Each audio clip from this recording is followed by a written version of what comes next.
merayakan akan hari lahir beliau yang umumnya disebut dengan Maulid Nabi besar Muhammad sallallahu alaihi wasallam, di mana Maulid adalah satu momen, satu kesempatan untuk kita mengikuti Allah Subhanahu wa taala, untuk kita mengikuti orang-orang soleh di sisi Allah Subhanahu wa taala, yang mereka terutama orang-orang soleh di sisi Allah Subhanahu wa taala bersyukur menjadi umat Nabi besar Muhammad sallallahu alaihi wasallam, di mana Maulid Nabi Muhammad sallallahu alaihi wasallam yang dikatakan oleh sebagian kelompok adalah bid'ah, khurafat dan lain sebagainya tanpa dalil, adalah satu bentuk peringatan, perayaan yang menggambarkan kebesaran derajat, maqam, kedudukan daripada Rasulullah sallallahu alaihi wasallam di sisi Allah Subhanahu wa taala. Dan sesungguhnya yang pertama kali mengadakan Maulid dan peringatan serta perayaan Maulid Nabi besar Muhammad sallallahu alaihi wasallam adalah Allah Subhanahu wa taala. Ketika Rasulullah sallallahu alaihi wasallam dilahirkan, dikatakan dalam sejarah beliau dilahirkan bertepatan dengan tahun gajah. Kenapa tahun itu disebut tahun gajah? Karena pada saat Rasulullah sallallahu alaihi wasallam dilahirkan, terjadi satu usaha dan upaya dari seorang raja yang zalim yang bernama Raja Abraha dengan pasukan gajahnya, bertujuan untuk menghancurkan Ka'bah, bertujuan untuk merusak kota Makkah, di mana keadaan tersebut menjadikan penduduk Mekah ketakutan.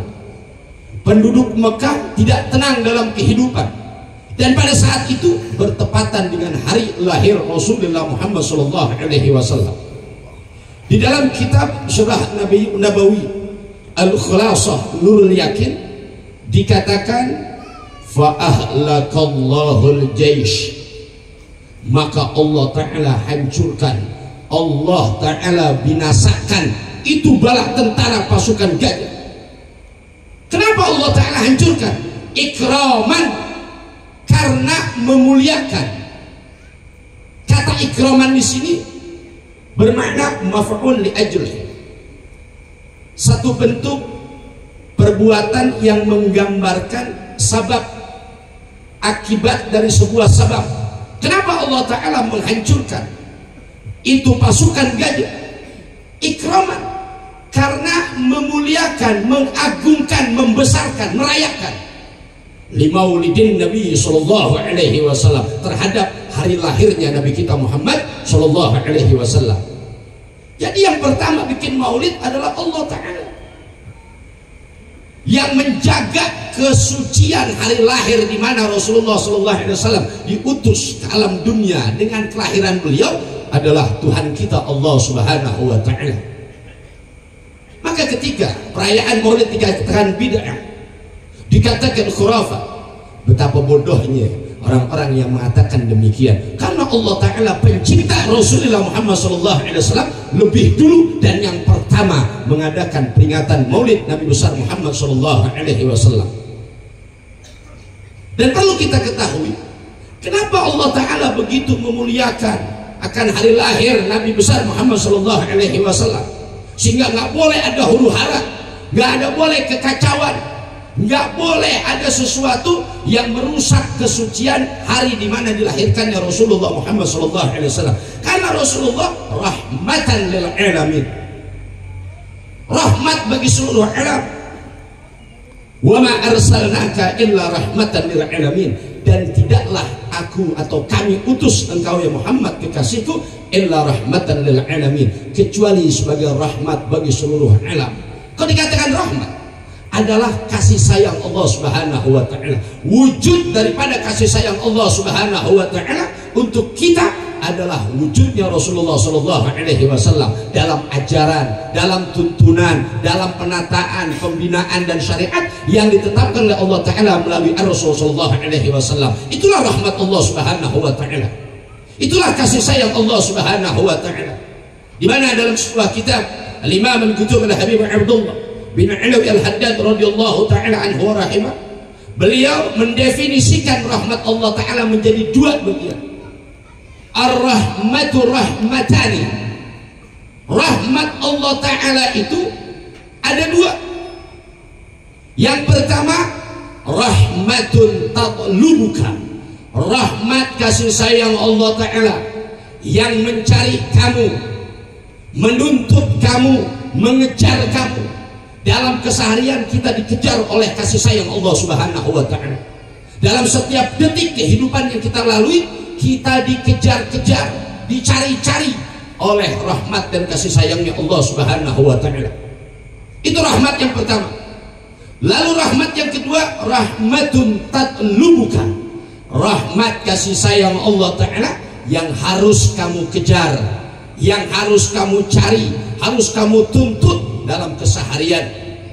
Fallati, dilanjutkan oleh al-muallif Al-Habib Abdullah bin Al-Haddad, adapun rahmatun tatlubuka, rahmat Allah taala yang sehari-hari mengejar kamu, mengejar kita, mencari-cari kita. Kita diudak-udak kalau bahasa Jakartanya. Kita dikejar-kejar, diudak-udak oleh rahmat Allah taala tersebut. Cuma kita nggak pernah sadar. Hiya rahmat hidayah bil bayan, yaitu dalam bentuk rahmat kasih sayang Allah taala dengan wujud petunjuk, dengan segala bentuk penjelasan-penjelasan yang nyata dari Allah Subhanahu wa taala. Kita dikejar oleh Allah Subhanahu wa taala dengan rahmatnya melalui petunjuk, diberikan kita penerangan-penerangan dalam urusan agama, diberikan kita penjelasan-penjelasan yang menjadikan kita mendapatkan rahmat Allah taala kalau kita mau ikuti, kalau kita mau sadari, kalau kita mau terima dan pedulikan akan rahmat Allah Subhanahu wa taala dalam bentuk hidayah, dalam makna petunjuk-petunjuk dari Allah Subhanahu wa taala. Apa saja petunjuk-petunjuk dari Allah Subhanahu wa taala? Malam ini adalah petunjuk buat kita. Adanya peringatan perayaan Maulid Nabi besar Muhammad sallallahu alaihi wasallam, itulah petunjuk dari Allah Subhanahu wa taala. Suara azan dalam sehari 5 kali dari muadzin yang mengumandangkannya, itulah petunjuk dari Allah Subhanahu wa taala. Melihat saudara kita berbuat baik, melihat saudara kita bekerja dengan semangat karena perintah agama, dan itu menjadi contoh untuk diri kita, kita ikuti, itulah rahmat Allah taala dalam bentuk hidayah yang harus kita pedulikan, harus kita sambut. Jangan kita melihat seseorang yang bekerja mencari dunia untuk mengokohkan agamanya, kita tidak pandang dengan kemuliaan, justru kita pandang sebelah mata. Kita orang-orang yang buta dari rahmat Allah Subhanahu wa taala. Padahal itu pendidikan, pengajaran, penataan, penuntunan dari Allah Subhanahu wa taala agar kita mencari dunia untuk memperkokoh ajaran agama kita dan keberlangsungan keyakinan kita kepada Allah Subhanahu wa taala. Kita lihat saudara kita yang bekerja mencari nafkah untuk anak istrinya dengan sekuat tenaga, dengan tanggung jawab yang utuh kepada Allah Subhanahu wa taala dan kepada keluarganya. Itu hidayah. Kita diajarkan untuk tidak malas menjalani kehidupan. Dalam sebuah ungkapan bahasa Arab, amal kaslan fahuwa mayyitun wa in kana bainal ahya. Adapun orang yang malas, hukumnya mati, hukumnya dia mayit. Wa in kana bainal ahya, meskipun dia ada di antara orang-orang yang hidup. Agama mencela orang-orang yang malas, orang-orang yang tidak memiliki kepedulian untuk urusan agamanya, menopang ajaran agamanya. Itu hidayah dalam keseharian yang diajarkan, dituntut oleh agama, lalu mencari kita. Lebih dari itu, hidayah-hidayah tersebut datang melalui ajaran-ajaran agama yang disiarkan, dituntun, dipedulikan oleh guru-guru agama, oleh orang-orang soleh, orang-orang yang memiliki kepedulian, kecintaan kepada kita sebagai umat Nabi besar Muhammad SAW. Walidzalik, oleh sebab itu dilanjutkan oleh Imam Al-Habib Abdullah bin Al-Haddad, karena kita dalam keseharian dituntut, dicari, dikejar-kejar oleh hidayah Allah Subhanahu wa taala, yang itu adalah rahmat Allah taala. Kana irsalur rusul wa inzalul kutub, maka Allah taala mengutus para rasul dan menurunkan kitab-kitab agama, terutama Al-Quran sebagai sumber hukum itu sendiri. Kita nggak bertemu dengan Rasulullah kita nggak berjumpa dengan Rasulullah. 1500 tahun yang lalu Rasulullah telah meninggalkan kita, wafat dalam keadaan tenang, ridha dan diridhoi oleh Allah Subhanahu wa taala. Kita nggak berjumpa dengan Rasulullah. Bagaimana mungkin kita bisa melaksanakan apa yang menjadi kewajiban kita kepada Allah Subhanahu wa taala? Rasulullah wafat meninggalkan warisan. Warisannya dalam bentuk wujud ulama. Al-ulama warathatul anbiya.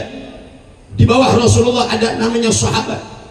Di bawah sahabat ada tabi'in, tabi'in sampai kepada guru-guru agama yang hidup sezaman dengan kita, yang hidup berdampingan dengan kita, yang mereka memiliki ilmu bersanad bermata rantai hingga kepada Rasulullah Muhammad SAW. Itulah orang-orang yang menjadi wujud daripada rahmat Allah Subhanahu wa taala yang mengejar kita dalam keseharian. Tapi keumuman kita nggak pernah peduli dengan guru-guru agama. Kita nggak pernah peduli dengan ilmu-ilmu yang disampaikan oleh guru-guru agama yang sesungguhnya itu adalah rahmat Allah Ta'ala. Kita harus sambut mereka, kita harus pedulikan mereka, dan kita harus bantu mereka, dukung mereka. Untuk apa? Untuk kita mendapatkan rahmat Allah Ta'ala dan kita pun mampu membantu dakwahnya orang-orang tipe demikian yang sesungguhnya mereka adalah wujud daripada rahmat Allah Subhanahu wa Ta'ala, karena mereka warisan para nabi. Karena mereka yang mengerti kitab-kitab agama, mereka yang mengerti Al-Quran, mereka yang bisa mengajarkan kita Al-Quran. Kita tidak bisa mengenal Allah Subhanahu wa Ta'ala dan Rasulnya melainkan melalui tuntunan mereka, pemberitahuan mereka, ajaran mereka yang kita harus syukuri. Tapi kita nggak pernah, keumuman kita. Kalau dibilang kita termasuk saya nggak bicara orang lain karena saya bicara di hadapan saudara seagama saya. Kalau kita bicara untuk orang lain tidak ada kepentingan, sehingga bahasa saya, penyampaian saya tidak melukai siapapun. Meskipun suara ini sampai kepada orang yang saya tidak maksudkan, saya tidak bermaksud kepada mereka. Yang saya maksud adalah orang-orang yang hadir pada kesempatan malam hari ini. Kita ngaku kepada Allah Subhanahu wa Ta'ala, ya Allah, kita banyak lalainya, kita banyak ghaflahnya, banyak mengabaikan rahmat Engkau. Dan umumnya kita sebagai orang saat ini yang hidup di akhir zaman rela berkorban dengan dunia kita demi mengamankan kebaikan dunia kita sendiri. Tapi kita nggak pernah rela berkorban untuk akhirat kita melalui dunia kita. Kita berani keluarkan uang jutaan bahkan ratusan juta. Yang penting dunia kita aman. Yang penting dunia kita tidak terganggu. Proyek kita terus lancar. Tapi hal tersebut tidak pernah kita lakukan untuk mengamankan agama kita. Kita nggak mau mengeluarkan harta kita. Kita nggak pernah mau tuh mengisi masjid kita. Kita nggak pernah mau mengeluarkan tenaga kita, waktu kita untuk mengisi masjid kita, majlis-majlis kita, mendidik anak-anak kita, istri-istri kita, keluarga kita, dengan alasan capek, dengan alasan setelah ini bekerja dan yang semua tidak diterima oleh agama. Tapi urusan dunia kita tuh mau bangun jam 1, jam 2. Kita korbankan tenaga kita, waktu kita, bahkan harta kita. Yang terpenting adalah dunia kita aman. Itu kelemahan kita pada saat ini. Padahal panggilan rahmat Allah Ta'ala sebegitunya dengan kepedulian dari Allah Subhanahu wa Ta'ala untuk diri kita. Sempatkan diri kita menuntut ilmu, belajar. Di sini mungkin ada guru-guru agama. Tadi sore saya ngobrol atau siang itu dengan Bapak Ustaz Nasir kalau nggak salah ya Ustaz, yang mengurus masjid. Beliau alhamdulillah bisa serahkan anak-anak kita kepada beliau. Ustaz, ajarin nih anak saya titip, tapi jangan nitip doang Bu, kasih hadiah. Ustaz Nasir juga punya bini, kan begitu. Iya, jangan nitip doang, kita kalah. Tapi kalau anak kita urusan dunianya, kursus bahasa Inggris, kursus komputer, kursus apapun yang sifatnya duniawi, kita berani membela mereka dengan harta kita. Kita lupa satu saat kita mati, satu saat kita nggak ada umur, satu saat kita dipanggil oleh Allah Subhanahu wa Ta'ala. Siapa yang doain kita? Pahala yang mengalir, satu diantaranya doa anak soleh yang mendoakan kedua orang tuanya. Sebelum kita berangkat menuju kepada Allah Ta'ala dalam bentuk kematian, solehkan diri kita, solehkan suami kita, solehahkan istri kita, sehingga kesolehan dari kedua orang tua menular kepada anak-anaknya. Kesolehan seseorang pada dirinya menularkan kesolehan untuk anak-anaknya, dan kesolehan anak-anaknya bergantung kesolehan kedua orang tuanya. Mafil aba fil abna. Apa yang di orang tua turun ke anak. Kita suka berhayal jadi orang tua, ya Allah jadikan anak-anak saya anak-anak soleh dan soleha. Kita lupa mensolehkan diri kita. Kita lupa mensolehahkan istri kita. Bagaimana mungkin anak-anak kita bisa menjadi soleh dan soleha sementara kita nggak menjadi contoh terhadap kesolehan itu dalam keseharian mereka? Mustahil jauh panggang dari api itu bisa terjadi pada hidup kita. Jadi maafil aba fil abna. Segala sesuatunya bergantung dari atasannya. Apa yang ada di orang tua turun ke anak. Kalau bahasa Jakartanya like father like son. Betul nggak begitu? Saya juga boleh nemu tadi. Ini harus kita perhatikan. Itu rahmat Allah Ta'ala. Ini maulid rahmat Allah. Tapi alhamdulillah semua menyambut. Hujan-hujan datang, becek-becek datang. Alhamdulillah, masya Allah. Berarti ini cinta, ini rasa yang terikat antara kita dengan Rasulullah dan dengan rahmat Allah Subhanahu wa Ta'ala. Kalau bukan karena rasa terhadap rahmat dan sifat menyambut rahmat, mustahil kita mau datang pada malam hari ini. Hebat semua yang bisa datang. Ibu-ibunya berseragam ungu, semua ungu. Yang ini berseragam, ini berseragam.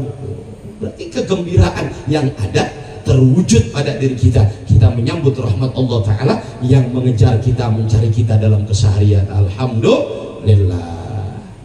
Jadi rahmat ini ada dua. Wa ma arsalnaka illa rahmatan lil alamin. Dan tidaklah kami utus engkau ya Muhammad kecuali atau melainkan sebagai rahmat bagi seluruh alam. Rahmat yang pertama selalu mencari kita, menuntut kita, mengejar kita. Lalu yang kedua, rahmatun tatlubuka. Tatlubuha, rahmat kasih sayang Allah Ta'ala yang engkau wajib mencarinya, engkau wajib mengejarnya. Gantian, kita tadi dikejar-kejar tuh sama rahmat Allah Ta'ala.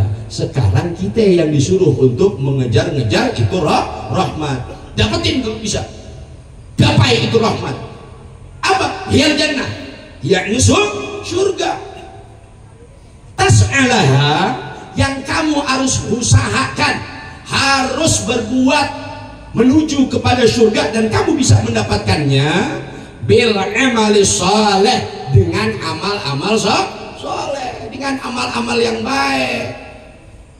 Biqanunir ilmin nafi, tapi amal itu tidak dikatakan sebagai amal soleh. Arti amal soleh, amal ibadah yang benar lalu kita laksanakan, diterima oleh Allah Subhanahu wa Ta'ala. Karena berapa banyak orang yang beramal tidak soleh, tertolak di sisi Allah Subhanahu wa Ta'ala. Kapan amal itu menjadi soleh dan disebut amal yang bisa diterima? Ketika bil qanuni ilmin nafi, dengan dasar undang-undang ilmu agama. Artinya sholat kita, puasa kita, zakat kita, haji kita, wudhu kita, mandi junub kita, semuanya berdasarkan ilmu. Nggak bisa asal-asalan. Sholat harus dengan ilmu. Dari takbiratul ihram kita sudah diharamkan berbicara, diharamkan makan, diharamkan minum, diharamkan bergerak. Karena itu semua bisa membatalkan sholat kita. Sampai kapan? Sampai kita mengucapkan salam yang pertama. Selesai sholat itu, kalau kita nggak mengetahui itu dengan tuntunan ilmu dari sholat itu sendiri, itu bukan amal soleh. Akhirnya terjadilah pembatalan-pembatalan dalam ibadah sholat kita dan ibadah yang lainnya. Ini harus diperhatikan. Kita nggak bisa tuh mengejar surga sebagai rahmat yang wajib kita tuntut, kita cari, melainkan rahmat yang pertama kita sambut. Itu jawabannya. Rahmat yang pertama, kasih sayang yang pertama harus kita sambut. Rahmat dalam bentuk apa? Dalam bentuk hidayah. Hidayah datang, terima, laksanakan. Guru-guru ngaji datang, terima, dengarkan apa yang menjadi nasihatnya, dukung, tuntun. Kata Rasulullah sallallahu alaihi wasallam dalam satu hadisnya, khaslatani la syai'a afdalu minhuma. Dua perkara yang tidak ada perkara apapun mengungguli dari dua perkara ini. Dua perkara ini di atas rata-rata. Dua perkara ini nilainya tinggi di sisi Allah Subhanahu wa taala. Yang pertama al-imanu billah, beriman kepada Allah Subhanahu wa taala. Kita kaya, kita banyak jabatan, kita banyak harta, tapi kita nggak percaya kepada Allah Subhanahu wa taala. Kita nggak ada harganya di sisi Allah Subhanahu wa taala. Tapi kita hidup dalam kesederhanaan. Kita hidup dengan bekerja sesuai dengan tuntunan agama, tidak menyalahi aturan agama dan tidak menyalahi aturan kemanusiaan itu sendiri. Kita beriman kepada Allah Subhanahu wa taala, itulah perkara yang paling utama di sisi Allah Subhanahu wa taala.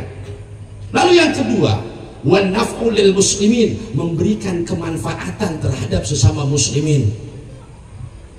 Memberikan kemanfaatan, faedah yang memberikan keberuntungan terhadap sesama kaum muslimin. Itu perkara yang tidak ada perkara lain mengunggulinya. Dengan apa? Bil magal, dengan ucapan. Biar baik kita mulutnya. Ada orang ribut tengahi. Udah ente saudara, kamu saudara, kamu ini bertetangga. Nggak bagus begitu, apa kata orang? Damai dua orang itu.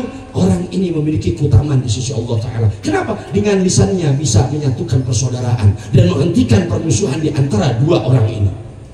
Kalau dia nggak bisa ngomong karena dia takut salah ngomong, bil mal, dengan hartanya dia berikan kemanfaatan orang lain dengan hartanya. Dia nggak bisa ngomong banyak urusan kemaslahatan dunia dan agama. Nih saya punya harta, saya sedekah, saya infak. Siapa tuh orang-orang susah? Sini saya bantu.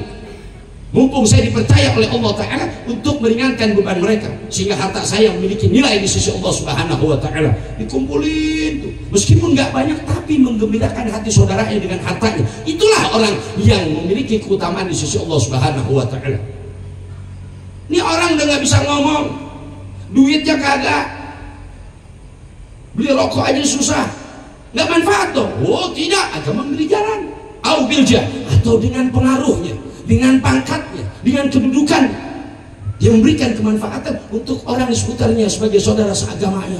Dia bantu dengan pengaruhnya yang besar. Dia lindungi saudara-saudaranya dengan pengaruhnya yang mulia di sisi masyarakat. Misal bapak kita, Bapak Haji Dasuki, dengan pengaruhnya, hei kamu karyawan, kerja, jangan malas, ibadah imbangin, sebanyak apapun rezeki yang kamu dapatkan hasil kamu bekerja di perusahaan ini, tapi kamu tidak syukuri dengan beribadah kepada Allah Ta'ala, semuanya tertolak tuh. Kamu jadi hamba yang ditendang oleh Allah Subhanahu wa Ta'ala. Nurut tuh karyawannya karena pengaruhnya besar. Hebat gak? Hebat. Sini sholat jamaah bareng sama saya. Ini masjid yang mana nih yang retak nih?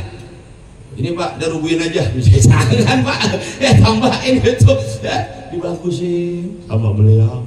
Tuh, dengan apa? Pengaruhnya, wibawanya, pangkatnya, indah dan anggun Islam dalam ajaran dan tuntunannya. Itulah rahmat Allah Subhanahu wa Ta'ala. Harta tidak punya, berbicara dia takut. Pengaruh tidak punya karena dia bukan seorang pejabat. Selesai, oh tidak. Au bil badan, atau dengan tenaganya, dengan badannya bisa memberikan kemanfaatan untuk saudaranya. Itulah yang dikatakan khairun nas 'indallah anfa'uhum linnas. Sebaik-baik manusia di sisi Allah Ta'ala adalah dia yang paling bermanfaat untuk orang lain. Hikmah maulid itu dalam dunia pekerjaan kita contoh Rasulullah SAW sebagaimana tema. Jadikan diri kita manfaat. Kita hidup berumah tangga di sebuah rumah, kita bina rumah tangga kita, anak-anak kita di situ, istri kita di situ. Jangan kita hanya merawat anak, istri dan keluarga kita di rumah itu tanpa kita merawat itu rumah sebagai wadah kita berkeluarga. Salah. Sama halnya ketika kita bekerja di sebuah perusahaan, perusahaan itu menjadi perantara wasilah yang menjadikan kita bisa menafkahi anak istri kita. Tanpa perusahaan itu mungkin kita pengangguran, anak istri kita bisa kelaparan. Orang cerdas berakal, dia akan rawat itu satu tempat atau perantara yang menjadikan dia bisa menafkahi anak istrinya dengan keluarganya. Itu orang hebat. Artinya dia punya loyalitas, dia punya kesetiaan, dia rajin, nggak malas. Sebagaimana yang tadi saya sampaikan, orang malas itu hukumnya mati meskipun dia ada di antara kehidupan atau kita yang hidup.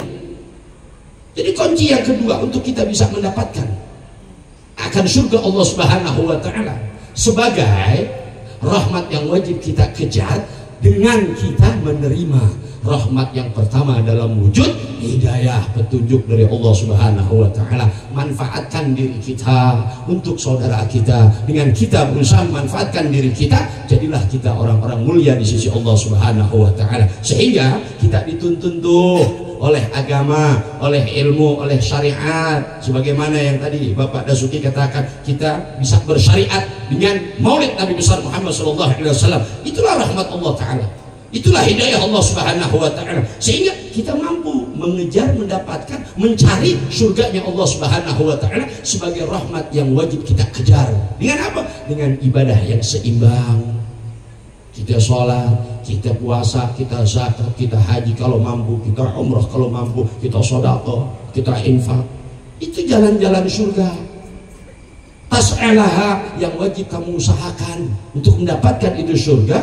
Bil ilmi saleh, bil amali saleh, dengan amal-amal saleh, ala qanunil ilmin nafi, yang sesuai dengan ketentuan ajaran agama yang manfaat. Nggak bisa kita ibadah asal-asalan, nggak bisa kita sholat asal-asalan. Cari guru, di sini ada guru, ada waktu kemarin malam ada tuh yang ngajar alif bata tuh, namanya Erlan, ngajar anak-anak. Itu tuh serain anak kita sama yang begitu-begitu. Di sini ada ya, Ustaz Nasir ada di sini.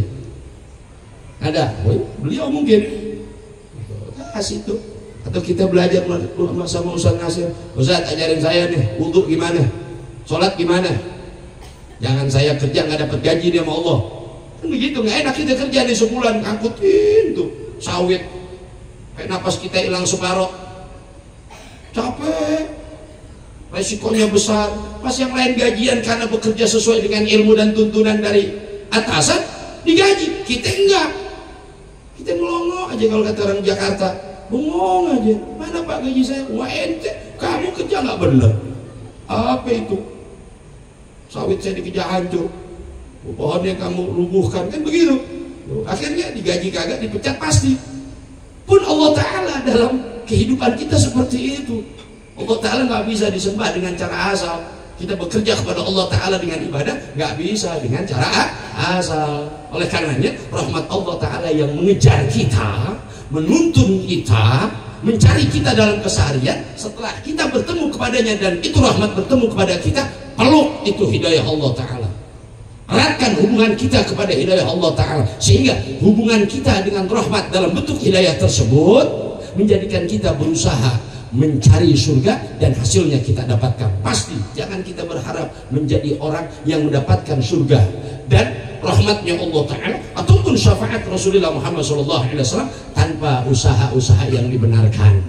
Ini yang harus kita perhatikan. Hikmah maulid dari tahun ke tahun harusnya seperti itu. Ada perubahan demi perubahan dalam kehidupan kita, aspek kehidupan kita apapun, dalam berkeluarga, rumah tangga, bekerja, bermasyarakat, harus sesuai dengan tuntunan agama. Karena Rasulullah adalah suri tauladan yang terbaik. Laqad kana lakum fi Rasulillahi uswatun hasanah. Kita berkiblat sama beliau, kita bercermin dengan beliau. Kalau kita mengaku umat Rasul sallallahu alaihi wasallam, buktikan arti umat pengikut. Kalau hanya sebatas kita mengaku tapi tidak mengikuti, kita bukan umat. Kita netizen, fans sementara yang suatu saat kita akan membencinya, temporer rasa cinta tersebut, karena nggak ada sifat mengikuti. Nggak harus 100%, itu mustahil. Pelan, pelan, pelan. Sama halnya orang meninggalkan maksiat, nggak bisa sekaligus. Pelan, pelan, pelan. Ibarat orang mau berhenti merokok, nggak boleh sekaligus. Kurangi dari sehari 2 bungkus, sebungkus, setengah bungkus, terus sampai habis. Itu keindahan dan keanggunan ajaran Allah Subhanahu wa Ta'ala. Mudah-mudahan kita semua yang hadir pada kesempatan malam hari ini dengan berkah peringatan Maulid Nabi besar Muhammad sallallahu alaihi wasallam dan merayakan akan hari lahir beliau, kita bisa merayakan Rasulullah dalam keseharian kita. Arti merayakan adalah membesarkan, berasal dari kata raya, artinya besar. Merayakan, membesarkan. Apa yang kita besarkan? Syariatnya, ajarannya, tuntunannya dalam kehidupan kita dalam keseharian. Bukan kita maulid, selesai maulid nggak ada lagi Rasulullah kebesaran di hati kita, nggak ada lagi Nabi Muhammad SAW tuntunannya di hati dan perbuatan kita dalam keseharian. Semuanya habaan manthura, bagaikan debu yang berterbangan, buang-buang duit doang akhirnya kita. Kan bikin begini pakai duit, ya Pak? Pakai duit kan? Pakai duit, nyewa tenda, belum ntar hadiah sama saya, kan saya dari Jakarta, nggak dihadiahin, saya pulang pakai apa ntar? Betul nggak begitu? Iya, jangan sampai semuanya mubazir. Mubazir pekerjaan setan. Kita bikin ginian tapi dalam keseharian besok udah berubah lagi, nggak ada lagi Nabi Muhammad SAW kerja gitu aja lagi, nggak tanggung jawab, ibadahnya asal-asalan, nggak boleh. Kita bicara agama, kita bicara keyakinan kita. Kapan kita akan tumbuh sebagai seorang mukmin mukminat sejati? Ketika kita mengikuti Rasulullah Muhammad SAW. Karena dulu Bu, kalau nggak ada Rasulullah nih Bu, Pak, kita bukan manusia. Sebelum Rasulullah dalam sejarah diutus oleh Allah Ta'ala, manusia itu semuanya bengis sadis, perang setiap hari.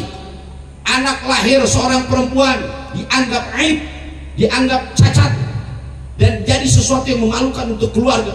Dikubur hidup-hidup.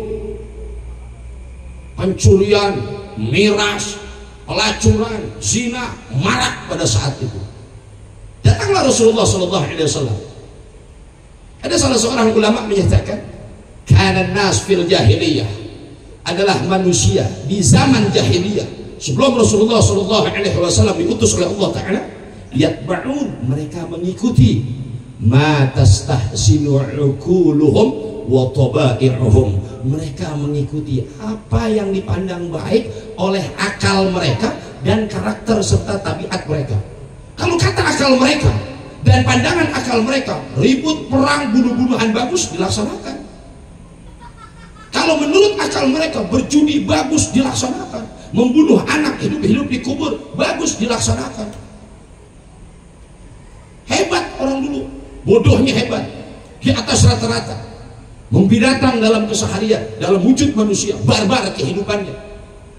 Itu keadaan manusia zaman jahiliyah sebelum Rasulullah SAW diutus oleh Allah Subhanahu wa Ta'ala. Faja'an Nabi sallallahu alaihi wasallam, maka datanglah Nabi kita Muhammad sallallahu alaihi wasallam diutus oleh Allah Subhanahu wa Ta'ala. Faraddahum ila syari'ah wal ittiba, mengembalikan sifat kemanusiaan mereka kepada syariat Rasulullah dan kepada sifat mengikuti ajaran Allah Subhanahu wa Ta'ala. Pelan-pelan para sahabat yang tadinya itu memusuhi Rasulullah mencintai Rasulullah dengan keindahan akhlak, keanggunan akhlak Rasulullah sallallahu alaihi wasallam. Mereka masuk Islam, mereka bersyahadat membela Islam. Yang tadinya Sayyidina Umar ibn al-Khattab dalam riwayat sejarah dinyatakan, dijelaskan mengubur anak perempuannya hidup-hidup, datanglah Rasulullah SAW jadi pembela Rasulullah SAW, bahkan menjadi khalifah kedua setelah wafatnya Rasulullah. Betapa anggunnya syariat. Kita nggak mengalami zaman jahiliyah, makanya kita bersyukur, alhamdulillah kita nggak hidup di zaman jahiliyah. Kita hidup sudah mendapatkan syariat Rasulullah, kita sudah mendapatkan hidayah, sudah dikejar oleh rahmat Rasulullah itu sendiri dan rahmat Allah Ta'ala itu sendiri. Tinggal kita tanggapin, tinggal kita terima, bawa pulang, peluk erat itu rahmat Allah Subhanahu wa Ta'ala. Kan alhamdulillah. Ya Allah, kalau kita dulu zaman hidup di zaman itu, ya Allah, mungkin kita nggak nyembah Allah, kita nyembah tiang bendera mungkin, atau kita nyembah bini kita, nyembah suami kita, nyembah dunia. Tapi dengan syariat Rasulullah SAW kita nyembah Allah Subhanahu wa Ta'ala. kita nggak membunuh, kita nggak berbuat zalim, kita nggak berbuat onar, kita tidak mengadu domba, tidak membuat rusuh kanan dan kiri. Kita ciptakan keamanan sedemikian rupa karena kita berharap jadi orang yang bermanfaat dalam hidup kita sampai datangnya kematian kita. Itulah finish akhir daripada ajaran Rasulullah SAW. Fal aqlu sahih, kata itu ulama atau wali besar tersebut, alladzi yastahsinu mahasina syariah. Kalau dikatakan akal kita itu sehat, akal yang seperti apa? Seseorang punya akal, lalu akal itu dipandang oleh agama adalah akal yang sehat. Alladzi yastahsinu mahasina syariah adalah akal yang memandang, melihat baik sesuatu yang dipandang baik oleh agama. Kita punya akal, dikatakan akal kita sehat karena kita ngaji, kita maulid, kita serap ilmu, kita tumbuhkan rasa di hati kita terhadap ilmu yang disampaikan dari setiap peringatan maulid yang berjalan. Tumbuhlah akal sehat. Kapan terbuktinya akal sehat itu pada diri kita? Hasil kita ngaji, hasil kita duduk di majlis-majlis maulid. Ketika akal kita mampu mengikuti kebaikan yang dipandang baik oleh agama kita. Meskipun sedunia memandang itu buruk, akal kita memandang itu baik karena syariat yang memandang itu baik. Paham maksudnya enggak?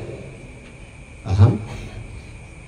Kita punya akal sehat kapan dikatakan sehat? Ketika akal kita dituntun oleh agama kita. Agama ini memberitahu itu yang baik, itu yang buruk. Kita pilih karena pemberitahuan dari agama. Meskipun sedunia orang memandang itu buruk, kita nggak peduli. Kenapa? Karena yang memandang syariat itu baik. Tentunya ketika sesuatu dipandang baik oleh syariat, Allah Ta'ala yang memandang itu baik. Kita pilih, kita pro kepada pandangan syariat. Disitulah bukti akal kita sehat. Wa yastakbihu ma tastakbihuhu, dan dia memandang buruk apa yang dipandang oleh syariat buruk. Meskipun sedunia menyatakan itu baik. Ente kenapa kerja malas-malas? Alah, apa-apa. Agama memandang itu jelek. Jangan kerjain. Kalau akal kita memandang, kerja malas-malas baik, berarti ini orang sehat apa enggak? Ya kagak sehat. Kenapa? Karena apa yang dipandang baik oleh akalnya dipandang buruk oleh syariat, dari syariat agama. Tuh hasil kita maulid harusnya bisa begitu. Hasil kita maulid harus bisa membentuk kepribadian kita yang bertanggung jawab dan cerdas dalam menyikapi segala sesuatu yang berjalan dalam kehidupan kita dengan pandangan akal agama. Ya itu. Ya mudah-mudahan kita bisa, kita mampu. Jadi ini maulid tahun ini melahirkan tuh apa-apa yang diharapkan oleh agama pada diri kita. Adanya kesetiaan kita kepada Rasulullah SAW dalam ajaran dan dalam pengaplikasian hidup kita melalui pandangan agama itu sendiri. Gitu aja deh. Jadi nggak usah lama-lama nih, udah kebanyakan. Mudah-mudahan apa yang saya sampaikan manfaat. Satu, ibu bapak, saya ada rezeki sedikit, tapi hanya untuk 4 orang. Saya mau hadiah sedekah sama 4 orang anak di sini. Tolong ditaikin abang 4 orang. Tapi saya kasih pertanyaan dulu satu-satu. Tanyanya gampang, biar anak tahu. Laki kayak perempuan ya. 4 orang aja, jangan lebih. Kalau lebih sih nggak pulang ke Jakarta.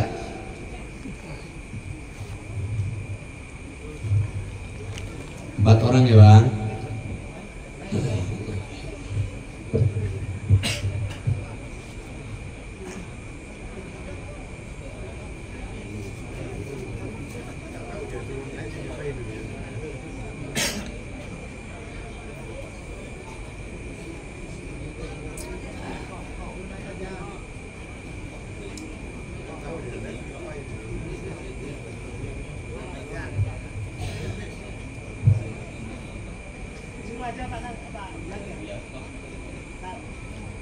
Panggil 4 orang.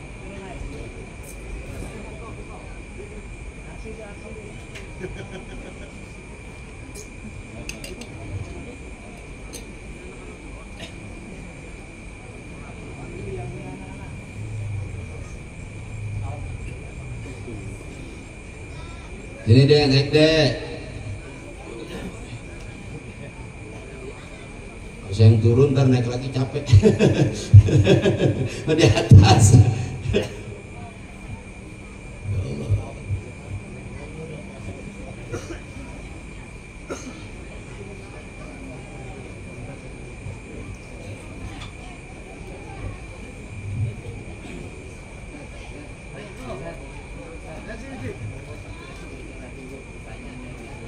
Oh iya, pertanyaannya gampang.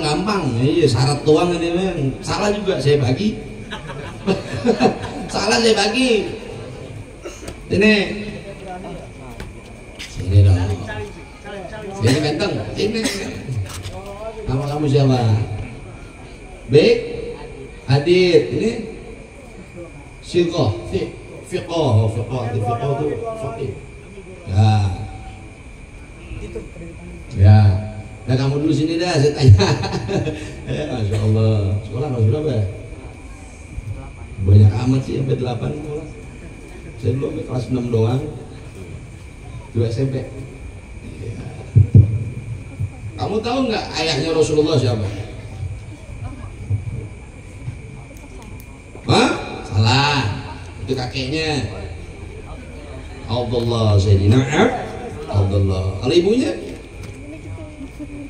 Enggak, itu istrinya. Ibunya siapa? Lah, ibunya yang ngotot. Ibunya Siti Aminah. Kakeknya tadi siapa?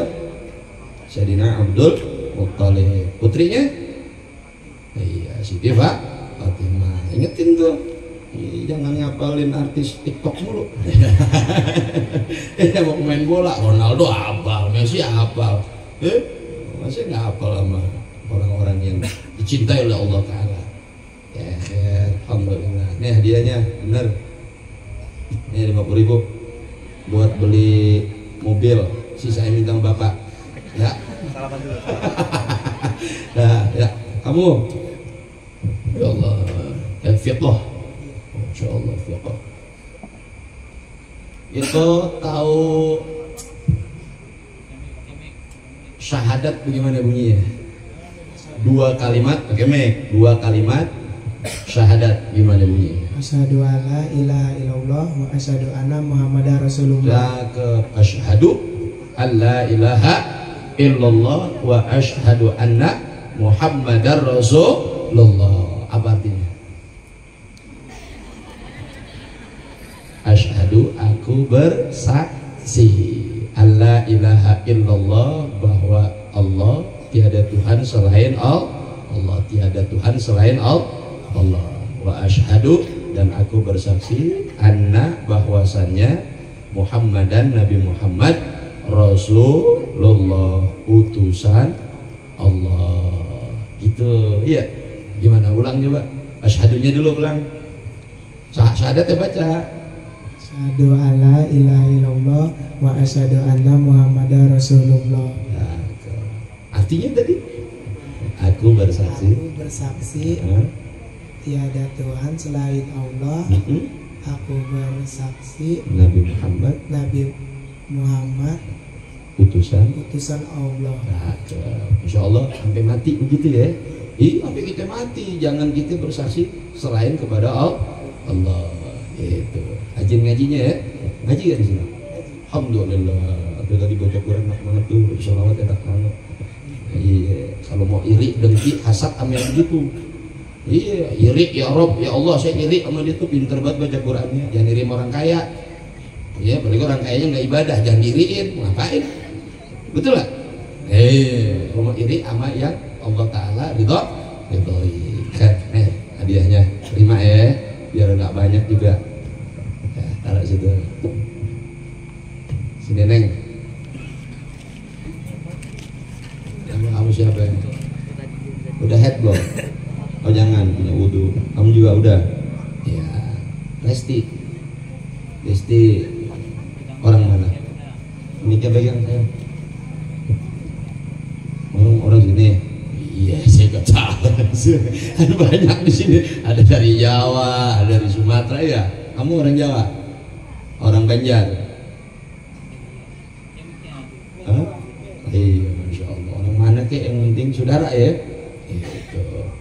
Rasulullah hijrah dari mana ke mana? Dari kota mana ke kota mana? Dari kota Madinah ke Ayo, keder itu. dari kota Madinah ke Mana? Ke Kalimantan. Terbalik dari kota apa? Yang ada Ka'bah kota apa tuh? Nah, terus ke kota Madinah. Madinah. Iya, Mekah ke kota Madinah. Madinah dulu namanya Yathrib, kota Yathrib, kota yang kering kerontang, nggak punya harga. Setelah Rasulullah hijrah ke kota tersebut, jadi namanya Madinatul Munawwarah, kota yang terang benderang dengan cahaya ilmu, akhlak dan teladan. Berarti Rasulullah orang apa namanya? Orang yang bermanfaat tuh. Kita harus begitu, harus manfaat. Di mana tempat kita harus memberikan kemanfaatan, bukan kerusakan. Sebagaimana Rasulullah punya pribadi, gitu, ya nggak? Di Kalimantan biar manfaat sama orang. Mau tinggal di sungai kali bareng buaya begitu biar manfaat. Khair, pinter, masya Allah. Nih, tinggal satu lagi nih. Terima kasih sama-sama. Siapa kamu namanya? Nabila. Pegang dong. Tahu Nabila, arti Nabila? Cerdik, cerdas, pandai, berakhlak, beradab. Betul nggak? Lihat aja di Google, nggak percaya. Ini arti Nabil atau Nabila. Nabil untuk laki-laki, Nabila perempuan. Gitu. Kayak Haji Mursyid tuh. Itu untuk laki-laki. Anak saya perempuan namanya Mursyidah. Nih pakai tak marbutoh namanya tuh. Kalau lakinya namanya Mursyid, kalau perempuan Mursyidah, Nabil atau Nabila, gitu. Rasulullah dikuburkan, dimakamkan di mana? Ayo, di kota apa? Ayo dong Nabila Sakib. Ayo. Hijrah dari Mekah ke Madinah, wafatnya di kota Madinah, dikuburnya di mana? Kok di Mekah dibalikin lagi, capek tuh ambulan. Ada. Ya di Madinah. Ntar kamu bisa umroh atau pergi haji. Oh, semuanya, semua amin. Semua amin, bisa berziarah ke makam Rasulullah Sallallahu Alaihi Wasallam. Rukun iman ada berapa ya? Rukun Islam itu mah. Nah, pertama iman kepada Allah, kedua, tiga kitab-kitab, terus para rasul, terus cakep, itu begitu. Rukun Islam, terus bersyahadat, terus cakep, zakat, puasa, haji, bagi yang pinter dah, alhamdulillah. Nih, terima ya, maafin dan sentuh sama-sama. Ini saya cuma punya uang 200.000, saya bagi 4. Anak-anaknya banyak tuh. Terus gimana tuh solusinya? Gampang. Ya, minta pada suki. Minta pada suki. Masa saya doang dapat pahala nih malam ya, nggak pada suki nggak dapat. Iya, as-shadaqatu tadfa'ul bala. Sodakoh itu dapat menolak bala. Layan usumalun bis sodakoh, kata Nabi SAW. Tidak akan berkurang harta yang disodakohkan. Yasdad bal yasdad. Bertambah, bahkan bertambah. Yakinkan itu. Gitu ya. Jadi ntar kalau mau demo nih, Pak Ustadz tuh jauh-jauh dari Jakarta cuma 4 orang. Ya emang saya mampunya segitu. Terus gimana? Tadi itu solusinya saya kasih. Naik aja ke panggung. Ya coba dah, bismillah. Ya, terima kasih ya. Ini langsung saya tutup doa, bagaimana Pak? Ya. Para jemaah yang terhormat, mari sama-sama kita tutup dengan doa. Mudah-mudahan apa yang kita laksanakan Allah Ta'ala ridhai, lalu Allah Ta'ala berikan kita keberkahan, ganjaran pahala, dibalas rasa cinta kita kepada Rasulullah dengan cinta pula oleh Rasulullah SAW. Dan lebih utama dari itu, lebih penting dari itu, apa yang menjadi hikmah maulid sebatas yang bisa saya sampaikan pada malam hari ini. Mari sama-sama kita niatkan agar Allah Ta'ala berikan kita kekuatan untuk melaksanakannya. Allah Ta'ala berikan kekuatan untuk kita bisa wujudkan dalam keseharian kita, baik dalam berumah tangga, dalam bermasyarakat, dan beribadah kepada Allah Subhanahu wa Ta'ala. Amin ya rabbal alamin.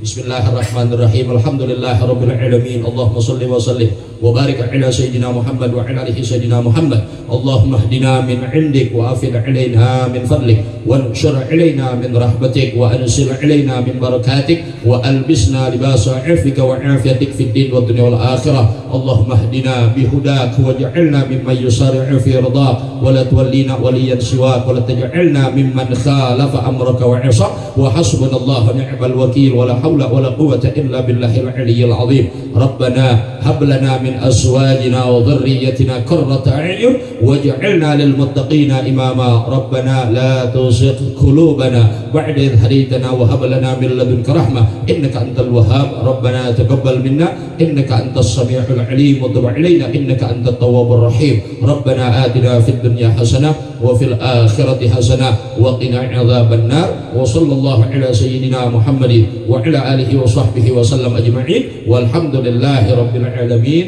Kurang lebihnya mohon maaf apabila ada kata-kata yang tidak layak, tidak normatif terdengar. Saya mohon dibukakan pintu maaf yang seluas-luasnya, dan saya akhiri. Wassalamualaikum warahmatullahi wabarakatuh.